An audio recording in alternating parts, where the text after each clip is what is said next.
অজর ধারায় আল্লাহ রহমত নাজিল করতেছে। জোরে কোন সুবহানাল্লাহ। রাসূলের নামাজের ওই জায়গার মধ্যে খালি রহমত নাজিল হইতেছে। রাসূল বলেন, এই তোমাদের মধ্যে কে কি বলছো যে আল্লাহ এত খুশি হয়ে গেছে? একজন সাহাবী হাত তুলছে, ইয়া রাসূলুল্লাহ আমি বলছি। কি বলছো তুমি? কয় নামাজ যখন আপনি শুরু করবেন আমি বললাম আল্লাহু আকবার কাবীরা ওয়ালহামদুলিল্লাহি কাসীরা ওয়া সুবহানাল্লাহি বুকরাতাও ওয়া আসীলা। এই তিনটা বাক্য বললাম। নবীজি বললেন আমি তাকায় দেখি অজর ধারায় রহমত নাজিল হচ্ছে। আব্দুল্লাহ বিন ওমর বলেন, যেই দিন আমি শুনলাম আর কোনদিন আমল সারি নাই।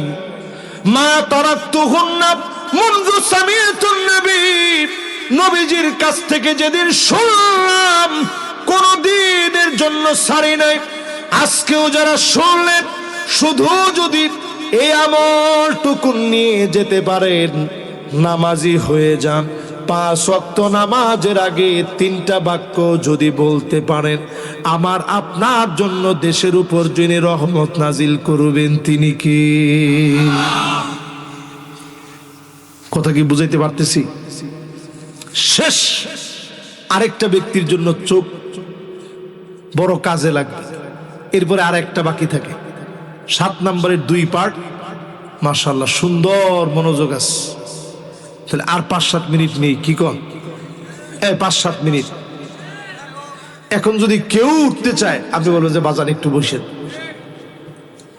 মাশাআল্লাহ, এই তো ইয়ং জেনারেশন। না না না, মাশাআল্লাহ ইয়ংরা সুন্দর মনোযোগ নিয়ে শুনতেছে এবং বসতেছে। ইয়ংরা তোমরা আগামী দিনের এই বিজয়ের জন্য মুসলমানদেরকে সবচেয়ে বেশি এফর্ট দিবে, শক্তি দিবে, সামর্থ্য যোগাবে আগামী দিনের তরুণেরা, ঠিক কিনা বলে? মাশাআল্লাহ, দেখছেন ঠিকের আওয়াজ? এই হচ্ছে তরুণদের আলামত। এরা সুন্দর করে মাহফিলে আসে, ঠিকঠাক বলে, মাঝে মাঝে লাগলে ঘুমায়। না না ঘুমাক না। আরে আমরা কি দুষ্টামি না করে এই মাহফিলের এখানে বসছি আপনার কাছে মনে হয়? আমরা মাহফিলের মধ্যে বসে একজনের পাঞ্জাবির মধ্যে আরেকজনের গিটটা দিস, তো দুষ্টামি তো আমরাও করছি। এটা খুব স্বাভাবিক ব্যাপার, ন্যাচারাল ব্যাপার। এমনকি কত রকমের দুষ্টামি ছিল না আমাদের সময়, কিন্তু এখন দিন দিন দুষ্টামি কমে গেছে, সব মোবাইলের ভিতর ঢুকছে। আগে আমরা ওই যে ডাঙ্গুটি বলতো আমাদের এলাকায়, এরকম পিছনে 1 হাত রাখতাম, ঠাস করে বাড়ি দিতাম, এরপরে এইভাবে লাগাইতাম বাড়ি, এরপরে এরকম গুনতাম 1 2 3 এরকম করে গুনতাম। এখন এই খেলা আছে? কিসের এই খেলা? এখন বিয়ারিং গাড়ি দিয়ে, আরে না শুধু চাকা বেঁধে গাছের ডাল দিয়ে এদিকে একটা এদিকে একটা দিয়ে কি সুন্দর করে বানায়। এরপরে মাটি দিয়ে আমরা সেলু মেশিন বানাতাম, ওটার ভিতরে পাইপ দিতাম। কি পাইপ? ওই যে পেঁপে গাছের ডাল। আরে সে দিনগুলো আজও মনে পড়ে। দিন যাচ্ছে, এখন মানুষের ভিতরে এগুলো উঠে গেছে। আছে এগুলা? ছোট পোলা মানে এখন এগুলা বুঝে না। আল্লাহ নবী বলে গেছেন শেষ জামানে একটা ফিতনা আসবে, লাতামাতুহু লাতমাতান, মাফউলে মুতলাক হইছে। মদ্দেশব কই? মদ্দেশব আছে তো মাশাআল্লাহ। লাতামাতুহু লাতমাতান, উনার জিগান লাতামা মানে হচ্ছে চটকানা দেওয়া। আমাদের চুয়াডাঙ্গার ভাষায় চটকানারে কি বলে? সর বলে না, বা চটকানা বলে, বা থাপ্পড় বলে। আর কি কি বলে? সাটি বলে। আচ্ছা ঠিক আছে, যা বলার বললেন। দেখেন আল্লাহ রসুলের পাক জবানে রসুল বলছেন লাতামাতুহু লাতমাতান, এমন ফিতনা আসবে সবার ঘরে ঘরে থাবড়াবে। আমি যেদিন এই হাদিসটা পড়ছি আজ থেকে 13 বছর আগে, ওই সময় আমি চিন্তা করছি, তখন কিন্তু মোবাইল এইরকম ছিল না, এখন যেরকম আছে। না, বাটন ছিল, এমনি মোবাইলও ছিল, কিন্তু এত আধুনিক ছিল না। এখন যেরকম একবারে ভয়েস দিলে সব টাইপ করে দেয়, আবার চ্যাট জিপিটি আছে, যা ইচ্ছা তাই লিখলে চলে আসে, এত ছিল না, এত আপডেট ছিল না তখন। তো সেই জমানায় যখন হাদিসটা পড়ছি, চিন্তা করলাম কিরে, রসুল বলতেছে লাতমাতহু লাতমাতান, এমন কোন ঘর নাই যেই ঘরে গিয়ে ফিতনা থাবড়াবে না। সাহাবাই কেরাম অবাক হয়ে বলতেছে, নবী এটা আবার কেমন ফিতনা? নবীজি বলছে এটা এমন ভয়ানক ফিতনা হবে, তারপরেই বিয়াউমিন হাদা, ওই দিনই হয়তো দাজ্জাল আসবে, আও গাদিন, অথবা পরের দিন দাজ্জাল আসবে। মুহাদ্দিসিনে কেরাম ব্যাখ্যা করতে গিয়ে লিখেন, এই যে ওই দিন অথবা পরের দিন, এইটা 100 বছর, 200 বছর, 300 বছর হইতে পারে, 400, 500, 1000 বছর, 1500 বছর হইতে পারে। কিন্তু একটু চিন্তা করে দেখেন, এই ফিতনা সাহাবীদের যুগে মোবাইলের ফিতনা ছিল? তাবি, তাবে তাবি, আইম্মায়ে মুজতাহিদিন কারো যুগে ছিল না। এমনকি আমাদের অনেকের দাদা দেখে যায় না। আমরা এই ফিতনাটা যেইভাবে পাইছি, ঘরে ঘরে এখন মিউজিক বাজে, ঘর ঘর এখন মিউজিক দিয়ে ভরে গেছে। লা তাদখুলুল মালাইকাতু বাইতান ফীহি জুলজুল, নবীজি বলে ওই ঘরে রহমতের ফেরেশতা যায় না যেই ঘরের ভিতরে ঝুনঝুনি বাজে। ওই যে নূপুরের ভিতরে ছোট্ট ঝুনঝুনি আছে, আম্মা জান আয়েশা দেখলেন 6 বছরের একটা মেয়ে এইরকম একটা নূপুরের ভিতরে ঝুনঝুনি পরে ঢুকতেছে। আম্মা জান আয়েশা আগে নূপুরটাকে ফাঁক করে দিয়ে ভিতরের মার্বেলটা ফালায় দিছে, যাতে করে ঝুনঝুন করে আওয়াজ করতে না পারে। একটা ঝুনঝুনির মিউজিকের কারণে যদি রহমতের ফেরেশতা না যায়, তাহলে চিন্তা করেন মিউজিক এত শোনার পরে রহমতের ফেরেশতা আসবে কেমন? এজন্য একটু নিজেদেরকে পরিশুদ্ধ করি, প্রতিদিন ঈমানটা একটু নতুন করি। জাদ্দিদু ঈমানাকুম, ঈমানকে নতুন করেন, নতুন করেন প্রতিদিন। কাফিরু যিকরা লা ইলাহা ইল্লাল্লাহ, লা ইলাহা ইল্লাল্লাহ যখনই পড়বেন, আপনার আমার ঈমানটাকে যিনি নতুন নবায়ন করে দিবেন তিনি কে? তাহলে চোখ দামি হবে তখন যেই চোখ দিয়ে আপনি কাঁদবেন। ওই চোখটা দামি হবে যেই চোখ এই জমিনের মানুষকে নিরাপত্তা দেওয়ার জন্য জেগে যাবে। আমাদের দেশের মাদ্রাসার ছাত্ররা যারা হেফজখানায় পড়ে, যে আপনাদের মাদ্রাসা দারুল উলুম হাফিজিয়া মাদ্রাসা, এই মাদ্রাসার ছেলেরা রাত 3টার সময়, 4টার সময়, তাহাজ্জুদের সময় জেগে গিয়ে আল্লাহর কালাম পড়তে থাকে। এরা এই জমিনটারে পাহারা দেয়। যারা তাহাজ্জুদ গুজার, যারা সব বেদারি, সব গুজারি করে, তারা রাত জেগে জমিনকে পাহারা দেয়। আমার বিডিআর, আমার দেশের সেনাবাহিনী, র্যাব, পুলিশ প্রত্যেকেই দেশটারে পাহারা দেয়। যদি জনগণের জন্য কাজ করতেন, সরকারের গোলাম না হয়ে জনগণের শান্তি আর নিরাপত্তার জন্য যদি কোনো পুলিশ কাজ করে, এই চোখটা হাদিসের ভাষা অনুযায়ী আল্লাহর কাছে দামি চোখ হয়ে যাবে। ঠিক কিনা বলে? আর যদি খালি সরকারের গোলামি করেন, তাহলে 5 তারিখের মতো প্রত্যেকটা থানা জনগণের কাছে ফুটবল সমেত হতে পারে। যেখানে পাইছে ফুটবল, আরে কথা কয় না, কি বল, বাস সেদিকে আর না যাই। এবার শেষ 8ম নম্বরে, মাশাআল্লাহ আপনারা মনোযোগ সহকারে শুনছেন। আল্লাহ আজকে প্রত্যেকটা আপনি বিজয়ী বানায় দেন, পড়ে না আমিন। 8 নম্বরে প্রিয় ভাইরা আমার, নবী আলাইহিস সালাম বলেন, মান ক্বালা লা ইলাহা ইল্লাল্লাহ দাখালাল জান্নাহ। আল্লাহর যে গোলাম লা ইলাহা ইল্লাল্লাহ বলতে বলতে মারা যাবে, এমন লোকটারে যিনি মাফ করে জান্নাতি বানায় দিবেন তিনি কে? সারা জীবন আপনি কোরআনের বিরুদ্ধাচরণ করলেন, আপনি বললেন কোরআন দিয়ে রাষ্ট্র চলে কেমনে, এই কোরআন দিয়ে রাষ্ট্র চলবে না, এমন কথা যদি আপনি বলেন, এখনই কথা উল্টো করেন, এই লোকদের কালেমা নসিব হয় না, হবে না। কোরআন দিয়ে রাষ্ট্র চলে না মানে? তাহলে বোঝা যায় এই জায়গায় কোরআনটা অসম্পূর্ণ, যে কোরআন দিয়ে রাষ্ট্রটা চলে না।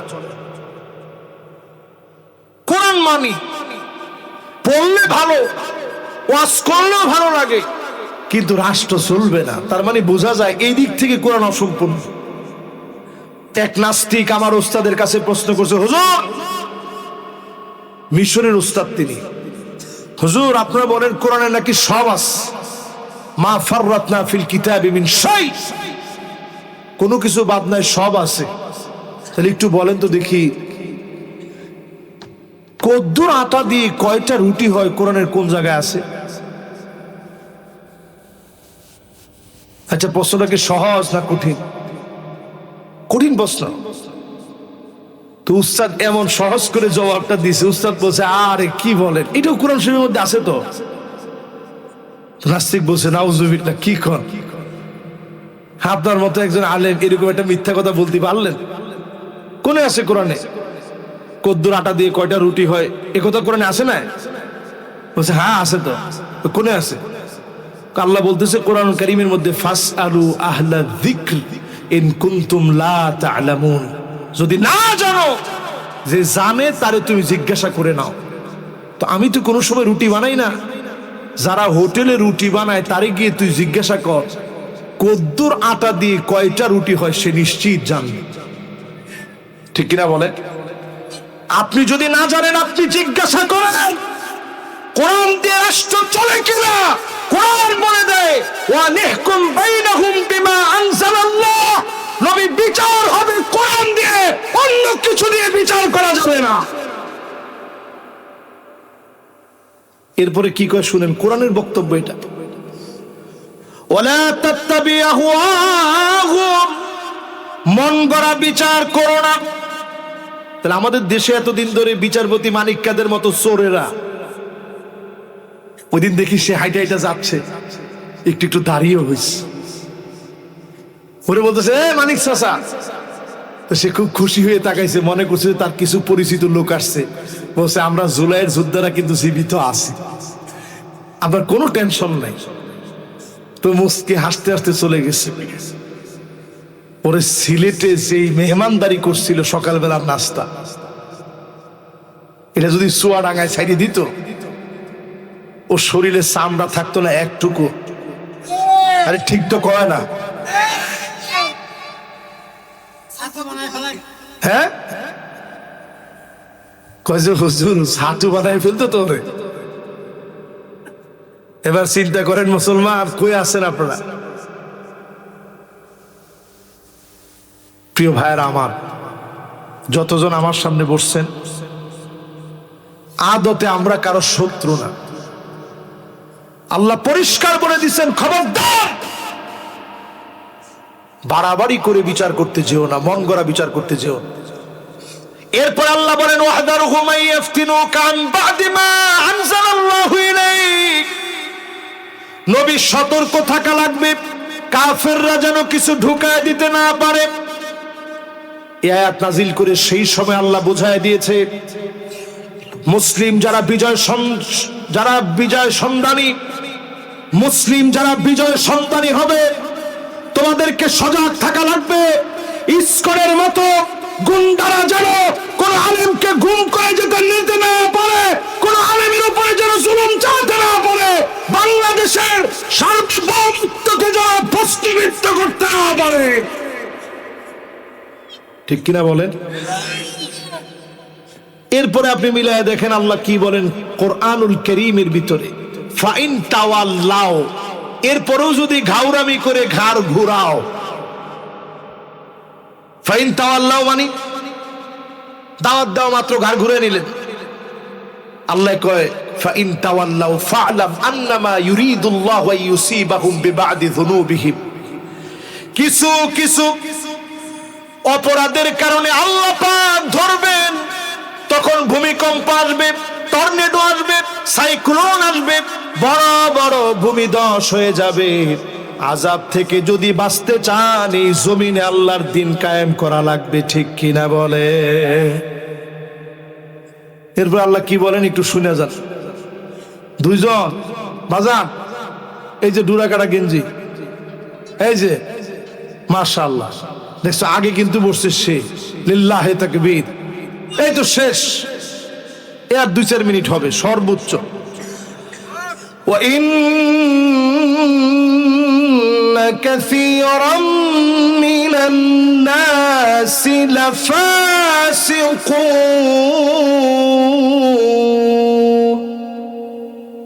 কি বলে আল্লাহ শুনেন, আল্লাহ বলেন নিশ্চয়ই বাদুন নাস না নাফারুম মিনান নাস না, অধিকাংশ লোকেরা ফাসিক হবে, তারাই কেবল বলবে কোরআন দিয়ে রাষ্ট্র চলে না।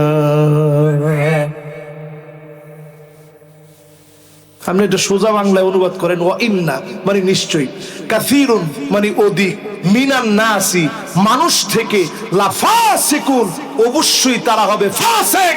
যারা কোরআনের বিরুদ্ধে অবস্থান নিবে এরা ডাইরেক্ট ফাসিক। তাহলে কোরআনের পক্ষে আসে, ঠিক কিনা বলে? এরপরে আল্লাহ কি বলে শুনে, আফাহুকমাল জাহিলিয়াতি ইয়াবগুন।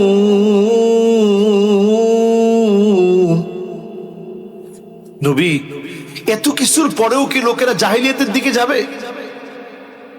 কেমন যেন একটা প্রশ্ন থেকে গেল সেই যুগ থেকে নিয়ে এই যুগ পর্যন্ত।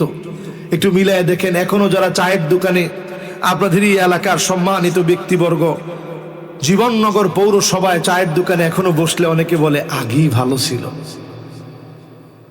জিরাম দেখতেছি, আর জিরাম দেখতেছি আগে ভালো ছিল। আরে কথা কয় না,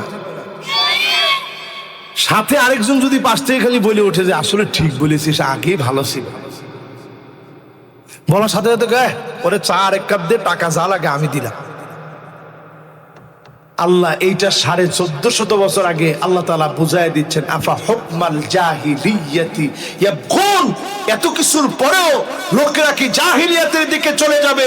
আপনি একজন দুজন আলেম না, প্রত্যেক ঘরের আলেমের দিকে তাকায় দেখেন, যে পরিমাণ জুলুম হয়েছে, তারপরেও যদি জালেমদেরকে সমর্থন করেন আল্লাহর আযাব আপনার অপেক্ষায় আছে, ঠিক কিনা বল? ঠিক হয়ে যান মুসলমান। এরপরে আল্লাহ রাব্বুল আলামিন বলেন, ওয়ামান আহসানু মিনাল্লাহি হুকমা।